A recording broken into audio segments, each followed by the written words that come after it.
केंद्र सरकार बदलण्याच्या जिद्दीने येणारे मावळे आणि साहजिकच आहे त्याच्याबरोबर ताईसुद्धा यांची संख्या वाढते आहे। या सर्वांचं मी शिवसेनेमध्ये मगाशी स्वागत केलेलंच आहे। विशेष म्हणजे ही जी सगळी टीम आलेली आहे ती पनवेलमधली आहे आणि संजोग वागेरे यांचा मतदारसंघ जो मावळ आहे त्या मावळ मतदारसंघातले लीनाताई गरड, प्रशांत अनगुडे आणि मधु पाटील यासह आणखी काही लोक आले। त्या सर्वांचं मी परत एकदा स्वागत करतोय आणि यांचा प्रवेश होत असताना काही गोष्टी मला आवर्जून सांगायच्या आहेत, कारण निवडणुका म्हटल्यानंतर निवडणुकीच्या तोंडावरती जाहीरनामे जाहीर केले जातात। अनेक अशक्यप्राय वाटणाऱ्या गोष्टी आम्ही करू म्हणून सांगितल्या जातात। त्या सांगत असताना मूळचे जे प्रश्न आहेत ते सोडवणं दूर राहतं आणि भलत्याच काहीतरी गोष्टींना एक समोर करून जनतेची दिशाभूल केली जाते। आज ही सर्व मंडळी शिवसेनेत आल्यानंतर त्यांच्या ज्या काही व्यथा आहेत त्या केवळ त्यांच्या एकट्याच्या व्यथा नाहीत, तर लीनाताई लढतायत, कॉलनी फोरम आहे आणि शिवसेना पण आहे। तिथले जे काही प्रश्न आहेत या प्रश्नाबद्दल अनेकदा आंदोलनं झालेली आहेत, आज देखील आंदोलन सुरू आहे आणि तो महत्वाचा प्रश्न म्हणजे तिथला मालमत्ता कर। हा मालमत्ता कर भरू नये असं कोणाचं म्हणणं नाहीये, पण डबल मालमत्ता कर लावला जातोय। सिडकोकडनं कर वसुली केली जाते। महापालिकेच्या कक्षा रुंदावल्यानंतर मला जे कळलं ते फारच धक्कादायक आहे की महापालिकेकडून तशा कोणत्याही सेवा न देता कर आकारला जातो। म्हणजे ही दुहेरी कर आकारणी जी तिथे चाललेली आहे ही जुलूमशाही आहे आणि त्याच्या विरुद्ध जवळपास 2,80,000 जनतेने गेले कित्येक महिने त्याचा निषेध करत आम्ही डबल कर भरणार नाही असं पण डबल केली जाते। आम्हाला आमच्या महापालिकेच्या कक्षा आणि हा कर एका बाजूला ते फारच महापालिकेकडून तशा कोणत्याही सेवा न रोडांचं जे प्रोजेक्ट आहे कल्याण डोंबिवलीमध्ये म्हणजे दुहेरी कर आकारणी जी तिथे चाललेली आहे परावासाठी ही जन मात्र कर मुक्तीच्या विरुद्ध जवळपास हा जो काही ही जी काही विषमता आहे त्या विषमतेबद्दल कित्येक नागरिक महिने सातत्याने आवाज उठवतात, त्याचा निषेध करत आणि आम्ही कर सांगितलं डबल कर भरणार नाही असं केली जाते। निवडणूक एका रोडांचं जे प्रोजेक्ट आहे कल्याण डोंबिवलीमध्ये चाललेली दुहेरी कर मुक्तीच्या हा जो काही विषय आहे त्या विषमतेबद्दल नागरिक सातत्याने आवाज उठवतात, निषेध करत जे काही नागरिक आहेत सांगितलं केली जाते।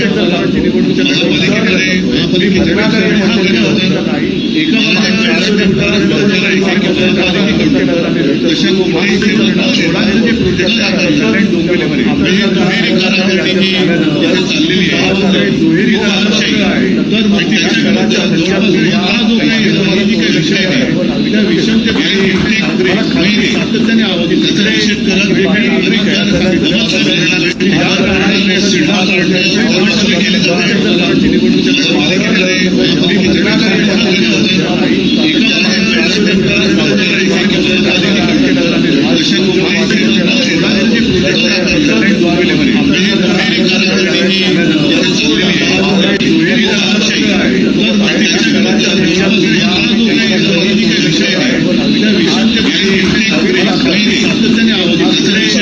आम्हाला मिळालेली आहे।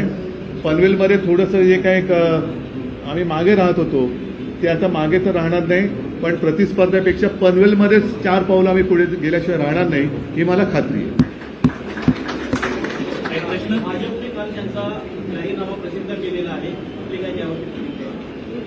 असं 2014ला पण केला होता, 19ला केला।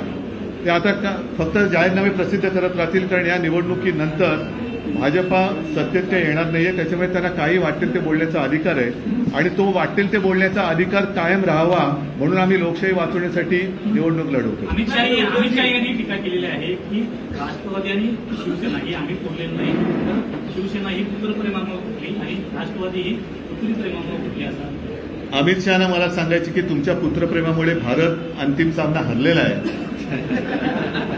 त्याच्यामुळे तसं पुत्रप्रेम काही मी दाखवलेलं नाही. पण आता अमित शहाचं नेमकं पक्षातलं स्थान, कारण त्यांच्याकडे अध्यक्ष वेगळे आहेत. अध्यक्षांना किती अधिकार आहेत हे अध्यक्षच सांगू शकतील. पण अमित शहाना सांगायचं की तुम्ही जेव्हा ह्या गोष्टी बोलता तेव्हा तुमचे जे चेले चपाटे आहेत त्यांना एकवाक्यता असू द्या त्यांच्या आणि तुमच्या बोलण्यात. कारण काही दिवसांपूर्वी देवेंद्र फडणवीस बोलले होते की मी पुन्हा येईन बोललो होतो, ते 2 पक्ष फोडून पुन्हा आलो. त्याच्यामुळे तुमची लाज तुमचे चेलेचपाटे काढतायत आणि तुमच्या पुत्रप्रेमामुळे भारत अंतिम सामना जो हरला त्याच्याबद्दल आपण बोललं तर अधिक बरं होईल. महाराष्ट्र में गंभीर होता जा रहा है, वाई कैटेगरी होने के बावजूद सलमान खान के घर पर गोलियां चलाई गई, उस पर आपका क्या कहना है? आपके सवाल में उसका उत्तर है. और जिस तरीके से खुलेआम ये गुंडागर्दी शुरू है, इस सरकार को कोई अधिकार नहीं है सत्ता चलाने का. एक तो हम कहते कि ज्याला मराठीत घटनाबाह्य सरकार म्हणतो तसं घटनाबाह्य सरकार आज सत्ता चला रही है और इनमें कोई ताकत नहीं है. ये गुंडागर्दी कोई भी कहीं भी जाकर क्या गोलीबार करता कुछ भी कर रहे हैं और इनमें हिम्मत नहीं है उनको रोकने की. सिर्फ इतना कहना ठीक है की कोणी जरी असला तरी कायदा हातात घेऊ देणार नाही. अरे तो पहिला कोण आहे, आला कसा, ऐसी गोलीबारी करके जा कैसे सकता है. मतलब इनका कोई ध्यान राज्य पर नहीं है. कोई भी कुछ भी कर सकता है और तो भी इनको वोट चाहिए. शर्मनाक बात है. शनिवारी यापूर्वी अद्यापही महाविकास आघाडीची संयुक्त सभा अशी झाली नाही. नेमकी या सभा कधी होणार आहे? मागच्या पत्रकार परिषदेत आपण सांगितलं लवकरच आम्ही अजून तरी काही नाही. आता काय झालेलं आहे, अजून काही ठिकाणी उमेदवार काँग्रेसकडनं जाहीर व्हायचे बाकी आहेत. ते 1-2 दिवसात होतील.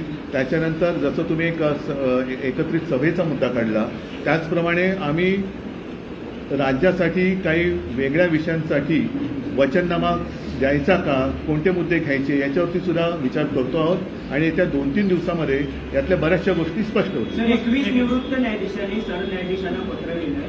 राजकीय हितसंबंध आणि वैयक्तिक फायद्यासाठी न्यायालयीन प्रक्रियेवर दबाव टाकला जातो असं म्हणतात. राजकारणासाठी वापर होतोय न्यायालयाचा. त्याने अधिक स्पष्ट ते केलं तर जास्त चांगलं होईल. सर, मुस्लिम भाइयों ने आज आपकी मुलाकात की है, उन्होंने कहा वो समर्थन देने की तैयार है. क्या आपने उनसे आज की बैठक के दौरान अपील की थी? जो मैं अपील खुलेआम मीटिंग में करता हूं वही अपील मैंने उनको की और मैंने तो कई बार कहा है कि हमारा हिंदुत्व और बीजेपी का हिंदुत्व में फर्क है और वो फर्क क्या है वो उनको मैंने समझा दिया. जो खुलेआम मीटिंग में कहता हूं तो उनको हमारी जो नीति है हिंदुत्व है उनको मंजूर है. हम देशद्रोहियों के खिलाफ है.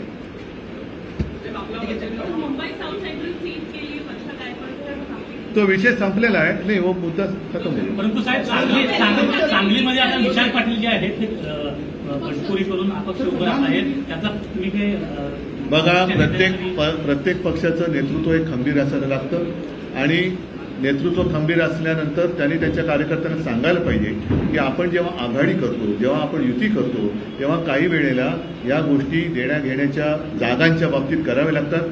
जसं आम्ही कोल्हापूर जिंकलेली सीट त्यांना दिली, रामटेक ही तर आम्ही गेल्या कित्येक वेळेला जिंकलेली सीट 4दा-5दा जिंकलेली सीट ही त्यांना दिली. अमरावती गेल्या वेळेला हरलो होतो, अन्यथा ती सुद्धा जिंकणारी सीट दिली. आम्ही का दिली? कारण आम्हाला सरकार बदलायचे. तर सरकार बदलायचं असेल तर कोल्हापूर तुम्ही लढतात. ठीक आहे, आमचे कोल्हापूरमध्ये सगळे कार्यकर्ते कामालाही लागले, सांगलीमध्ये सुद्धा आमचे कार्यकर्ते कामाला लागले, राष्ट्रवादीचे कामाला लागले, काँग्रेसचे पण बरेचसे कामाला लागलेले आहेत. एखादोघांची कोणाची काही महत्वाकांक्षा असेल तर पक्षाने ती पुरी करायला पक्ष समर्थ असतात. याचा परिणाम ठीक आहे, चला. मात्र सर्व पक्षीय नेते हे प्रचारात व्यस्त आहे. राजकीय मुद्दे पुढे येतात, मात्र कोणी बांधावर जात नाही किंवा शेतकऱ्यांची हात सुटत नाही. गेल्या काही दिवसांपासून अवकाळी पाऊस सुरू आहे. हो, तिथले अवकाळी पावसामध्ये तिथले आमचे जे स्थानिक लोक आहेत ते तर नेहमी जातातच, त्याच्याप्रमाणे आजही गेलेले आहेत. मुळामध्ये इतर वेळेला पंतप्रधान जे प्रचाराला येतात, अमित शहा काल तिकडे येऊन आम्ही पक्ष फोडल्याने बिडल्याने बोलण्यापेक्षा जर ते त्यांना भेटायला गेले असते तर लोकांना अधिक बरं वाटलं असतं. ठीक आहे, चला चला.